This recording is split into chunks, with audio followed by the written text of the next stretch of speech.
Welcome to my YouTube channel. ഇന്നത്തെ video വളരെ പെട്ടെന്ന് തയ്യാറാക്കാൻ പറ്റിയ ഹെൽത്തി ആയിട്ടുള്ള 4 ബ്രേക്ക്ഫാസ്റ്റ് റെസിപ്പിയാണ് കേട്ടോ. അപ്പോൾ വീഡിയോ എല്ലാവരും സ്കിപ്പ് ചെയ്യാതെ കാണാം. ഇതിനായിട്ട് ആദ്യം തന്നെ ഒരു മിക്സിയുടെ ജാറിലേക്ക് 2 കപ്പ് അരിപ്പൊടിയും പിന്നെ 2 കപ്പ് വെള്ളവുമാണ് ചേർത്ത് കൊടുത്തത്. ആദ്യം ഞാൻ 1.5 കപ്പ് വെള്ളമാണ് ചേർത്തത്, പിന്നെ ഒരു 1/2 കപ്പ് വെള്ളവും കൂടി ചേർത്ത് കൊടുത്തു. അങ്ങനെയാണ് ടോട്ടൽ 2 കപ്പ് വെള്ളം എന്ന് പറഞ്ഞത് കേട്ടോ. ഇനിയിപ്പോൾ ഇതിലേക്ക് ഉപ്പും കൂടി ചേർത്ത് കൊടുക്കാം. എന്നിട്ടിപ്പോൾ വേറൊരു ബൗളിലേക്ക് മാറ്റി കൊടുക്കുന്നുണ്ട്. ഇനി ഇതിലേക്ക് കുറച്ച് തേങ്ങയും ക്യാരറ്റ് ഗ്രേറ്റ് ചെയ്തതും പിന്നെ ജീരകവും കൂടിയാണ് ചേർത്തത്. ഇനി ഇതിലേക്ക് കുറച്ച് വെളിച്ചെണ്ണയും കൂടി ചേർത്ത് കൊടുക്കാം. വെളിച്ചെണ്ണ അല്ലെങ്കിൽ നെയ്യാണെങ്കിലും മതി. നല്ലതുപോലെ ഒന്ന് മിക്സ് ചെയ്തെടുക്കാം.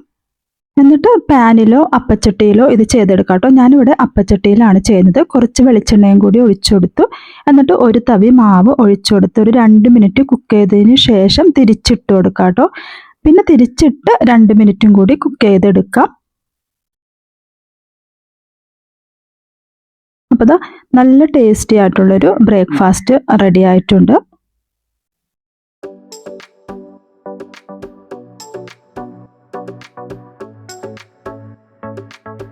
ഇനി അടുത്തത് ഒരു മിക്സിയുടെ ജാറിലേക്ക് 1 കപ്പ് ഗോതമ്പ് പൊടിയാണ് ചേർത്തത്. പിന്നെ ഒരു ഉരുളക്കിഴങ്ങ് നല്ലതുപോലെ വേവിച്ചെടുത്തതാണ് ഇതും. പിന്നെ ആവശ്യത്തിന് ഉപ്പും 2 കപ്പ് വെള്ളവും കൂടി ചേർത്ത് കൊടുക്കാം. എന്നിട്ട് നല്ലതുപോലെ ഒന്ന് അരച്ചെടുക്കാം കേട്ടോ.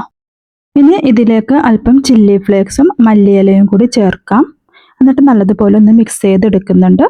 ഇനി ഒരു പാൻ ചൂടായി വരുമ്പോൾ ഇതിലേക്ക് നമ്മൾ സാധാരണ ദോശയൊക്കെ ചുട്ടെടുക്കുന്നത് പോലെ ഒരു തവി മാവ് ഒഴിച്ചിട്ട് ഒന്ന് സ്പ്രെഡ് ചെയ്ത് ചുട്ടെടുക്കാം കേട്ടോ. പിന്നെ ഇതിൽ ശ്രദ്ധിക്കേണ്ട കാര്യം എന്ന് വെച്ചാൽ ഇത് ഗോതമ്പ് ആയതുകൊണ്ട് തന്നെ നല്ലതുപോലെ കുക്ക് ചെയ്തെടുക്കണം കേട്ടോ. പെട്ടെന്ന് തിരിച്ചിടുകയാണെങ്കിൽ ഇത് പൊട്ടിപ്പോരും. കാരണം ഉരുളക്കിഴങ്ങും കൂടി ഉള്ളതാണ്. അതുകൊണ്ട് തന്നെ ഒരു 3 മിനിറ്റോളം മീഡിയം ഫ്ലെയിമിലിട്ട് കുക്ക് ചെയ്തതിന് ശേഷം വേണം കേട്ടോ തിരിച്ചിട്ട് കൊടുക്കാൻ. പിന്നെ തിരിച്ചിട്ടും 3 മിനിറ്റ് കുക്ക് ചെയ്യാം. അങ്ങനെ തിരിച്ചും മറിച്ചൊരു 2 പ്രാവശ്യം വരെ തിരിച്ചും മറിച്ചിട്ട് കുക്ക് ചെയ്ത് എടുക്കുക കേട്ടോ. അപ്പം നല്ലതുപോലെ കുക്കായി വരുവാണെങ്കിൽ മാത്രമേ ഇത് ടേസ്റ്റ് ഉണ്ടാകത്തുള്ളൂ. പെട്ടെന്ന് തന്നെ അടുപ്പിൽ നിന്ന് മാറ്റരുത്. അപ്പോൾ ഈ ഒരു ബ്രേക്ക്ഫാസ്റ്റും റെഡി ആയിട്ടുണ്ട് കേട്ടോ. അപ്പോൾ ഇത് കറി ഇല്ലാതെ തന്നെ നമുക്ക് കഴിക്കാവുന്നതാണ്. അടുത്തത് ഹെൽത്തി ആയിട്ടുള്ളൊരു പാൻ കേക്ക് ആയാലോ. ഇതിനായിട്ട് 1 കപ്പ് ഓട്സും പിന്നെ 1 കപ്പ് ചൂട് പാലും കൂടി ഒരു 5 മിനിറ്റ് സോക്ക് ചെയ്യാൻ വേണ്ടി വെക്കുന്നുണ്ട്. ഇനി ഇതിലേക്ക് ബേക്കിംഗ് പൗഡറാണ് ഇട്ട് കൊടുത്തത്. ഒരു 1/4 ടീസ്പൂൺ മതി. പിന്നെ ഞാനിവിടെ മധുരത്തിനായിട്ട് ഡേറ്റ് സിറപ്പാണ് ചേർത്തത്. നിങ്ങൾക്ക് പഞ്ചസാര അല്ലെങ്കിൽ നിങ്ങൾക്ക് ഇഷ്ടമുള്ളത് ചേർത്ത് കൊടുക്കാവുന്ന കേട്ടോ. അപ്പോൾ ഇനി ഇത് മിക്സിയുടെ ജാറിലേക്ക് മാറ്റുന്നുണ്ട്. പിന്നെ ഒരു പഴം ചെറുതായി അരിഞ്ഞതും കൂടി ചേർത്ത് ഒരു മുട്ടയും കൂടി ചേർക്കാം. പിന്നെ വേണ്ടത് വാനില എസൻസ് ആണ് കേട്ടോ. ആ ഒരു മുട്ടയുടെ മണം പോകുന്നതിന് വേണ്ടി. എന്നിട്ട് നല്ലതുപോലെ പേസ്റ്റ് രൂപത്തിൽ അരച്ചെടുത്തിട്ടുണ്ട്. ഇനി ഒരു പാനിലേക്ക് അല്പം ബട്ടർ ഒന്ന് സ്പ്രെഡ് ചെയ്ത് കൊടുക്കാം. എന്നിട്ട് ഓരോ തവി മാവ് വെച്ച് ഇതിലേക്ക് ഒഴിച്ചു കൊടുക്കാവുന്നതാണ്. 2 മിനിറ്റ് കഴിയുമ്പോൾ തിരിച്ചിട്ട് കൊടുക്കാം. പിന്നെ 2 മിനിറ്റിന് ശേഷം ഇത് അടുപ്പിൽ നിന്ന് മാറ്റാവുന്നതാണ് കേട്ടോ. അപ്പോൾ ഇതുപോലെ ബാക്കിയെല്ലാം ചെയ്തെടുക്കുന്നുണ്ട്.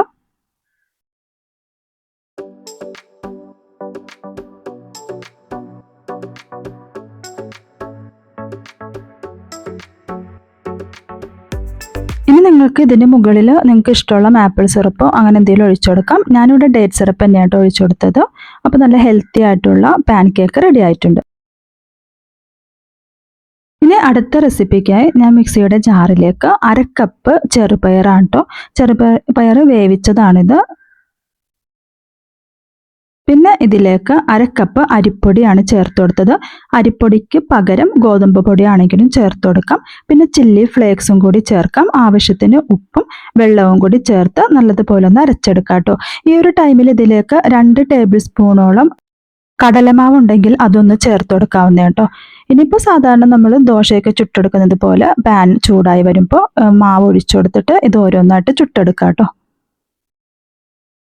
അപ്പോൾ തിരിച്ചും മറിച്ചും ഒരു 2-3 പ്രാവശ്യം ഒന്ന് കുക്ക് ചെയ്തെടുക്കാം.